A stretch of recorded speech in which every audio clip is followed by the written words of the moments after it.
मज़ेदार सा स्पेशल मसाला तैयार है, आप भी ज़रूर ट्राई करें और अपने खानों का मज़ा दुबाला करें।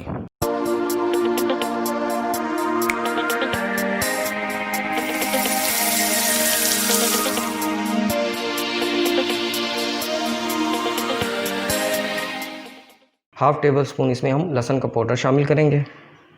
मज़ीद मज़े की रेसिपी देखने के लिए हमारे चैनल को सब्सक्राइब करें, लाइक भी करें, कमेंट एंड शेयर भी करें। खासतौर पे बेल आइकन को लाजमी प्रेस कीजिएगा ताकि हर आने वाली नई वीडियो का नोटिफिकेशन आपको मिल सके। 1 टीस्पून इसमें पार्सले यूज़ करेंगे और 1 टीस्पून इसमें ओरेगानो शामिल करेंगे। हाफ़ टेबल स्पून इसमें हम काली मिर्च शामिल करेंगे। 1 टीस्पून इसमें सूखी मेथी शामिल करेंगे। हाफ़ टेबल स्पून इसमें कुटी लाल मिर्च शामिल करेंगे। हाफ़ टेबल स्पून इसमें नमक शामिल करेंगे, आप अपने टेस्ट के मुताबिक कम ज़्यादा कर सकते हैं। अब हम इन सब मसालों को अच्छी तरह से मिक्सअप कर लेंगे।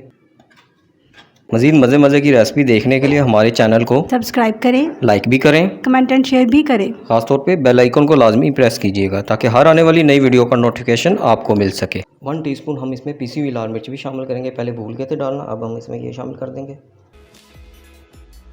मज़ेदार सा स्पेशल मसाला तैयार है, आप भी ज़रूर ट्राई करें और अपने खानों का मज़ा दुबाला करें।